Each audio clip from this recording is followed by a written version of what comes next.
That feeling of having no control and how miserable it is. Related to that is the feeling that I'm trapped in this role in life that is not of my own choosing. People see me as a writer, a secretary, or whatever, and it's not what I want to be. And that's how everybody judges me, and you feel trapped and you have no power or control. The opposite of that is this feeling that you can be whatever you want. You can recreate yourself. You can suddenly have a different persona. You can change your personality. By the way, one of the actual other laws is you can act like the king already. So in a sense, I found those two working together. You can recreate yourself, and the other law was be royal already. So Right. maybe that's what you need to recreate yourself into. Completely. You know, the power game is all about psychology. It's not about money. It's not about who you can push around. It's all about psychology. And it begins in how you think of yourself. And what I was writing about in that law number 2 in the 48 Laws of Power, I was warning you against a common thing, which is you have a business and you're looking for a partner, right? Or you're looking to hire someone. Your first instinct is, I want to hire a friend. I want to hire that person who's likable, who likes me, who I've had a relationship with. That's a terrible mistake. You want to hire the best person for the job. Friends have all kinds of emotional entanglements that'll come out in the course of the relationship, of the business. They'll feel envy. They'll sabotage you. It's a nightmare, and there's a huge history behind it.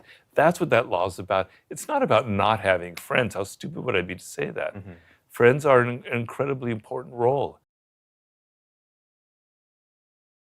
The worst thing that can happen for you, even in social media, is that you become too familiar and people kind of think that you're just like anybody else and they get sick of you, which is very easy to happen, right? Just too much of you on social media every day and there's nothing special about it. So you can step back. You can't step back for a week or 2 weeks, but you can step back for a day or two. And the other thing is, it's how you present yourself. So if you're so familiar that everybody knows what you eat in the morning, how you dress yourself, if that camera's on you 24/7, there's no mystery around you at all. You're so familiar, you're so banal, there's no extra presence to you, there's no glamour. So learn to create some mystery around you. Mystery, where people don't really know what you're up to, is a form of saying less than necessary, where you make people think about you when you're not there. Just being aware that revealing everything about yourself isn't really a sustainable form of power, that sometimes not revealing who you are is actually the higher form of power. It's not easy in the era of social media, but people like Beyonce or Michael Jackson was a master of it. He was kind of a little before the internet. But he would disappear for several months or even a year before a record was coming out, so people would be talking about him. And even Beyonce is really good at this. So there are people who are good at it in the era of social media, and there are a lot of people who aren't very good at it. You can't just say whatever is on your mind. You can't just think that being who you are and being natural and being, your normal self is going to get you very far. You have to be careful in this world. I'm not telling you to be paranoid. I'm just telling you to be self-aware, that the people around you have egos, that people are judging you based on what you say, about how you dress, about your style, about how you look, about the friends you associate with. You may not like it, but it's the reality. You have to understand some of these basic principles so that you don't go around making these painful mistakes. So law number 1, never outshine the master. The idea is very simple. Your boss who you work for, and wherever you are, you're going to have a boss, even if it's only a company of 2 people. That person has an ego, has insecurities. And if you try too hard to impress him or her, if you show off too much, you probably are going to inadvertently trigger their insecurities. And they're going to do weird things to you. They're not going to say, you made me feel insecure. You made me think that maybe you're after my job. Instead, they're going to fire you, or they're going to put you in a bad position. They're never going to tell you what exactly the reality is. Law number 7, get others to do the work but always take the credit. That, I agree, is a nasty law. I don't deny it. But I explain very clearly in the course of that law that you must look at it from the reverse side. That while you're happily working on your screenplay or on your startup, there are vultures circling around you, right at that moment who are ready to pounce and steal your idea and take it from you and take credit for it. Be aware, even of those manipulative laws that people think are so evil, there's a flip side to them. They're opening your eyes to the dark side of power. Because I came from the book from the side of the innocent. I never had power. So I'm writing it from that point of view. Because that happened to me. People took my ideas in Hollywood, they stole them, they put their name on it. One of the laws of power is guard your reputation with your life. It's like your treasure. It's how people perceive you. And if your reputation kind of precedes you, and it can make people even afraid of you before they meet you. In the ancient China, in like the first century AD or so, there was this great Chinese general called Zhuge Liang. It's narrated in this book called The Romance of Three Kingdoms. And he was so clever. He was by far the most clever general that ever lived, that armies were already kind of worried before they went into battle with him, knowing that he would have some trick up his sleeve. They were certain that he was going to do something that they never thought of before. So at one point, Zhuge Liang is in a castle, and all his men have deserted him for whatever reason, and he only has like 50 men left in the castle, and he hears that an army of 20,000 soldiers is advancing, and he goes, it's over, my career's over, they're going to wipe us out and kill us. So what does he do? He sat himself up on the wall of the castle with like a harp or a lute in his hand, and he just sat there strumming it and humming like a prayer and kind of singing. And the enemy army approaches, they see Zhuge Liang on the top there. He's got some trick up his sleeve. He's luring us into the castle where he must have 50,000 men that are ready to ambush and counterattack us. He wouldn't be sitting on that citadel like that unless he was trying to trick us in some way. And so they end up retreating. So a man with 50 men defeated an army of 20,000 men just through this psychological warfare and just through this reputation that he had of being so incredibly brilliant. And I think a great coach like a Bill Belichick kind of has that sort of spirit as well. If you think that you are worthy of something great, that you were destined to create something great when you were born, it translates into other people feeling that off of you. I have a law in 48 Laws of Power called act like a king to be treated like one. Someone like Elon Musk. And Elon Musk is a guy who has an incredible sense of belief in himself. He believes that he can get anything that he puts his mind to, he'll be successful with. And I talk in my talk about Tesla Motors and how it really looked like he was going to fail miserably, right? And people were telling me it was going to be a disaster. But the fact that he believed in it so much and he had this incredible charisma meant that other people believed in him and started buying his stock. And the price of the stock was way overvalued, but it doesn't matter. He raised enough money to make the company solvent and make it profitable. So his self-belief translated into other people believing in him, which translated into money, which translated into success he's having. One of the laws is, I think the most important, basically make people dependent on you. Right. So you don't want to appeal to people's love, to the fact that they like you. You want to appeal to the fact that they need you. Mm-hmm. Because if they love you, love is a very tenuous emotion. In fact, it doesn't work very well in the work situation. It causes all kinds of problems. They'll get rid of you tomorrow, even though they like you. But if they need you, it's like pulling out all of these roots of a plant. To get rid of you, it's going to cause all kinds of damage all over the place. They need you and they can't get rid of you. So you need to make sure that your position in a company, in life in general, you're the only person who can do that. Power isn't inherently evil. It's not inherently good either. It's how you use it. And my idea in the 48 Laws of Power, my version of morality was, here's this knowledge that's kind of kept as a secret about how to succeed in this world. It's something that elites and people in power have known, but have never wanted to share. And it irritated and frustrated me that these kind of laws that I observed in Hollywood, for instance. It was like we were living in this fairy tale. Like people would pretend that this Hollywood director producer was all about doing great things, good things, noble things, liberal values. Whereas in truth, they were power hungry and they would do maneuvers that were extremely bad or even downright evil.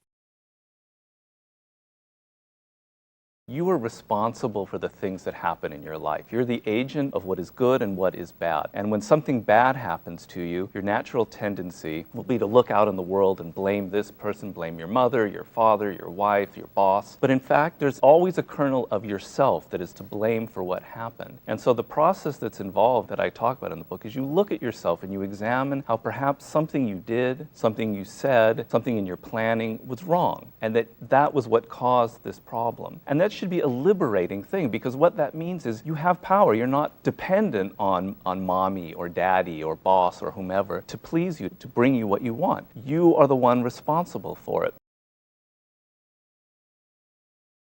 In Renaissance Italy, they had these men called condottieres, who were kind of like paid mercenary soldiers. And this one condottiere led this campaign for the city of Siena or Florence or something. And he was so successful, he was brilliant, he totally saved the city. And then he said, okay, I saved your life, Siena. Now I want to be made the general of all of your armies and to have an even more important position. The town council went in and they debated it and they said, look, let's kill him, we'll assassinate him, and then we'll make him a saint. And then that's what they end up doing, they kill him. And the lesson of it was, if you're not necessary, if people don't need you, if they can replace you with somebody else, which is what they did, they're just going to end up killing you or beheading you or firing you. So be aware that you're easily replaced in this world, that you're not as important as you think you are unless you create a position that getting rid of you is so much trouble. And so this condottiere was easily replaceable by another, but he didn't realize that it had gone to his head.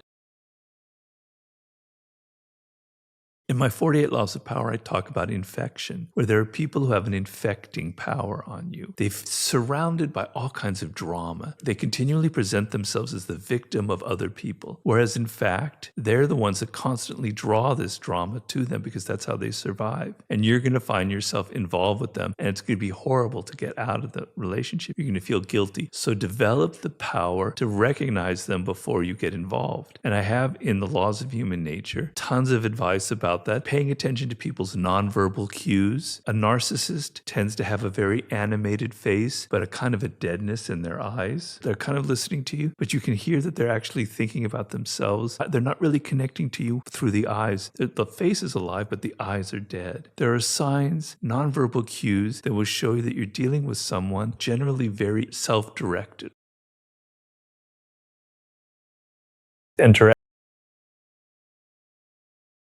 What are the 3 things you should do if you're interested in power? Well, the first thing you should never do is be in a hurry for power, because that's going to cause you to make all kinds of stupid mistakes. You're going to think that getting attention and recognition and getting people to love you and like you and admire you is power, and you can do that tomorrow by being charming and brilliant and witty. It's not sustainable. So the only form of power that's sustainable is one that you build over time, that's based on something real, that's based on your own skills that you have, on your own experience that you have. And the more patient you are in the game of power, the tougher you will be and the more powerful you will become. So your impatience is the greatest impediment of all to any kind of power. The second thing you should never do is take people at face value.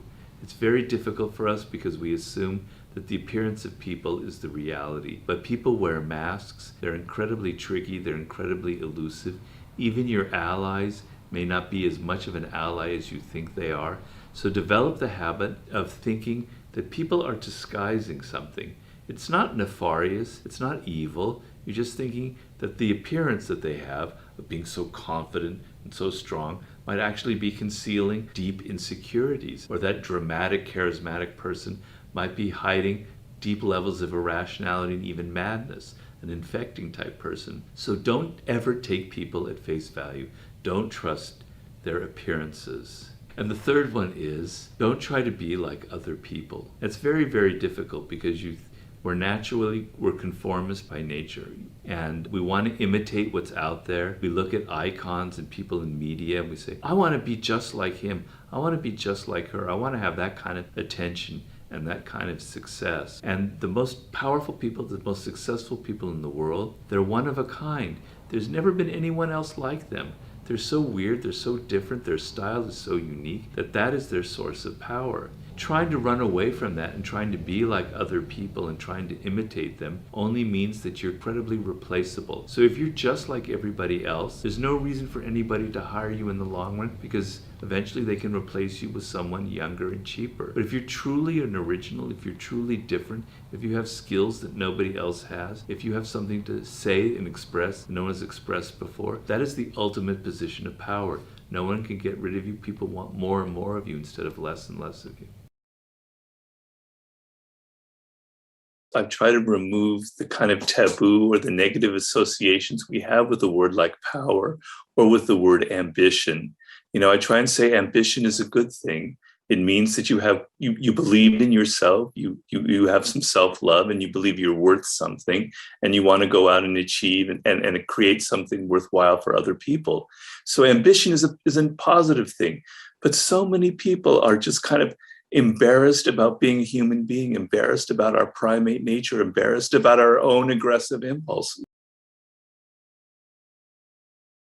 Machiavelli has that quote, so that if you expect everybody to be good in this world, you're in a lot of trouble. What are you going to do when you deal with people who aren't good? But yeah, you have to be willing to get your hands dirty. Let's say a classic example, like there's a cause that's very important to you, like the climate or racial justice in America, all very important issues that most of us believe in. You have to be willing to get down and dirty here, because you're playing with politics. You're playing with people who are going to resist. You're playing with major corporations who are going to bust your balls, who are going to be incredibly manipulative and downright evil in co-opting your good idea and kind of neutralizing it. So if you want to create something, if you want to actually have results, you have to be willing to get a little dirty, and you have to be willing to be strategic. You have to understand that the other side might not be playing by the same rules that you're playing with.